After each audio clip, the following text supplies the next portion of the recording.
here today with David Gore. David is a professor in the Department of Communication at University of Minnesota Duluth, and he teaches rhetoric. He's also the author of The Voice of the People, Political Rhetoric in the Book of Mormon, that was published by the Maxwell Institute. And today we're looking at Minerva Teichert's Christian Converts. This is from about 1950. It's in the BYU Museum of Art today. And it deals with some scriptures from Alma 23 to 29. So David, can you just kind of contextualize what's happening here? What scripture passages are being portrayed?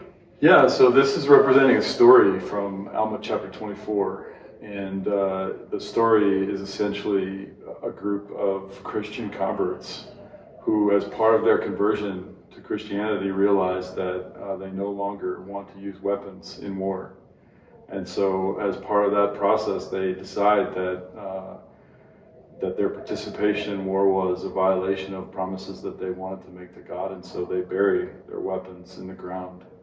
And then, when they go forth to meet their enemies, they go in peace without weapons, and they kneel down, basically relying upon the mercy of their enemies to save them, and on the mercy of God to save them. What happens in that story, of course, is their enemies come upon them, march upon them in battle, and slaughter over 1,000 of them before their enemies themselves have a change of heart and decide that this practice of slaughtering people who are unarmed is clearly not right, and they have a change of heart and repent themselves and join these people in this covenant of peace. Mm-hmm. And so that's the story that's being represented here in this painting. Mm-hmm. And as you can see, there are two panels in the painting. And the first panel, the upper panel of the painting, depicts 14 figures. And they're arrayed in a line. And 5 of those figures are, if you start on the left-hand side, there are 5 figures standing. Okay. And there are 4 figures kneeling. Mm-hmm. With one of those figures kneeling in a prostrate fashion, completely down on the ground with their face to the ground. On the right-hand side of that first panel are 5 figures who appear to be advancing towards those other 9 figures in the painting. And those 5 figures have weapons raised and are clearly coming in battle to the others. The other 9 figures there on the left are unarmed and clearly represent the anti-Nephi Lehis who are laying down their lives in this battle. So that's the first panel of what's happening there. And then in the second panel, we have 13 figures. So that's interesting, first of all, because there's 1 fewer figures in the lower panel, which might suggest that one of those figures in the upper panel has died. The 13 figures in the lower panel, there are no weapons present. Instead, they have implements or tools for digging. There's a pickaxe, and there's a shovel, and some rakes, but they appear to be standing in front of a piece of ground that they have dug up, and it appears that they've buried their weapons in the ground. But that burial could also, of course, represent a grave for the figure in the upper panel, potentially, right? Or metaphorically, it certainly evokes a grave, that these weapons being buried in the ground, that practice of burial is something that we do for our dead. And that's one of the things that makes us distinctively human, is that we bury our dead, and in this case they're burying their weapons so that they no longer participate in cycles of violence that produce dead bodies. So there's a lot of symbolism going on there in the painting that I think is worth thinking about and is represented by these 2 panels. I think chronologically the anti-Nephi Lehis in the first panel have already buried their weapons. Okay. So the way that I read the second panel is that these are the enemies who had marched upon them, and they have had their change of heart and are now bearing their own weapons in response to their conversion and their change of heart. And one of the ways to read that, I think, is that the 13 figures in the lower panel, there are 2 figures who are standing on each end that are not facing the audience, the viewers of the painting, but are facing the 11 figures standing there. And it almost appears as if they're teaching them how to bury their weapons, teaching them how to live a different kind of life here. And it's almost as if they're overseeing that work or teaching them how to bury their weapons and to let go of that past Yeah, of violence. That's beautiful. I noticed the two figures look a little different, and their costuming is different. And I wonder if this figure here looks more like the anti-Nephi Lehi's here. Yeah. And then he looks different from these, which makes me think you're right, that these are the enemies that have come and then been converted. And then this figure, I'm wondering if maybe this is Ammon, who had converted all of them, who had been a missionary, gotten this whole process started, because his costuming is a little more ancient Near Eastern. With you're right. The headdress and the robe and the sandals. It's not easy to tell from the costuming whether any of the figures in the lower panel are the same as the figures in the upper panel, but it certainly appears that they are of the same time period and part of the same story, obviously. Yeah.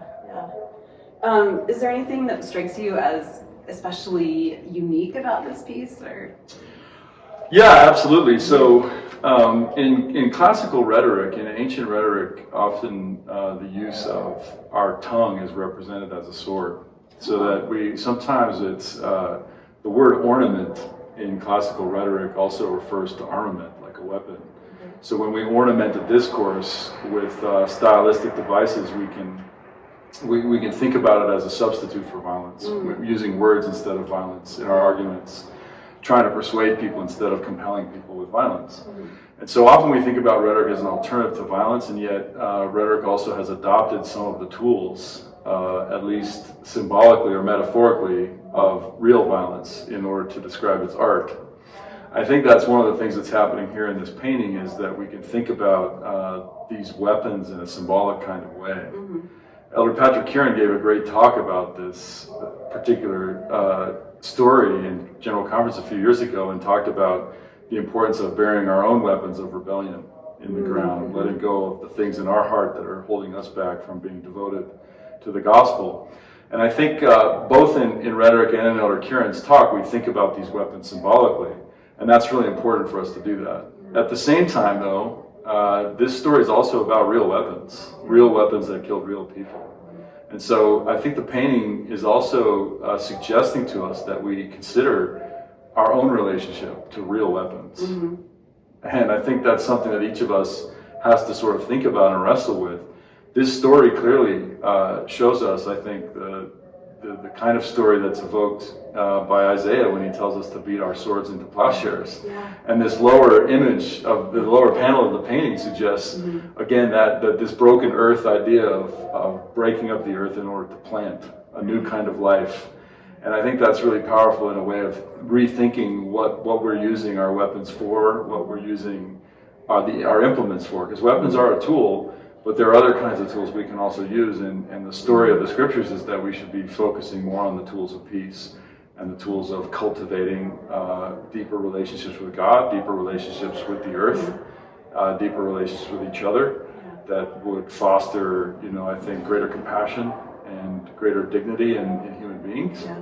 And I think that's an interesting problem that's presented by actual weapons, real weapons in the real world. And so we have to also not just make this story about symbolic weapons, but also about real ones. That's fascinating, and I love the beautiful comparison to Isaiah and the plowshares. And I definitely see that happening here, going from the weapons of war to these more agricultural tools. Exactly. That's really interesting. Yeah, that transformation is happening there at work in the painting as well.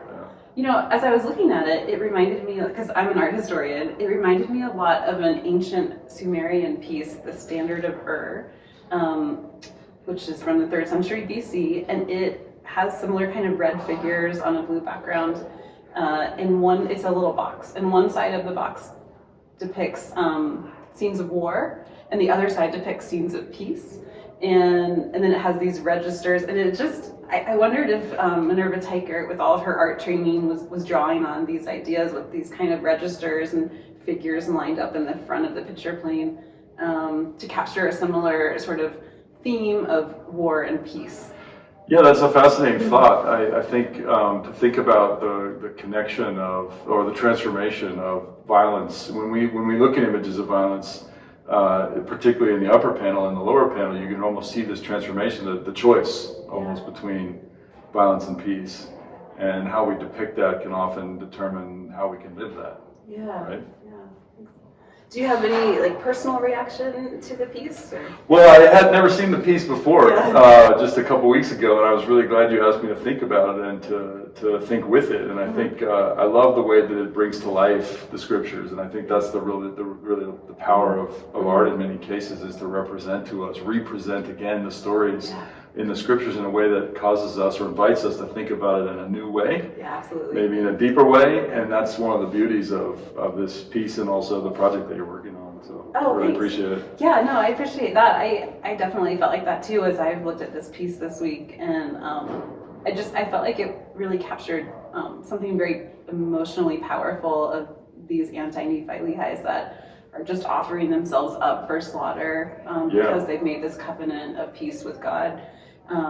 And even just lining up, waiting their turn to be executed. I think it's really powerful. Indeed it is. And in that sense, in the story too, they're not just waiting to be executed, but they're literally laying their lives down for those who are executing them, because they have a change of heart because of that gesture. Oh, yeah. So in a way, it's also a vicarious act in the true spirit of Christianity. Oh, that's beautiful. Right? Yeah.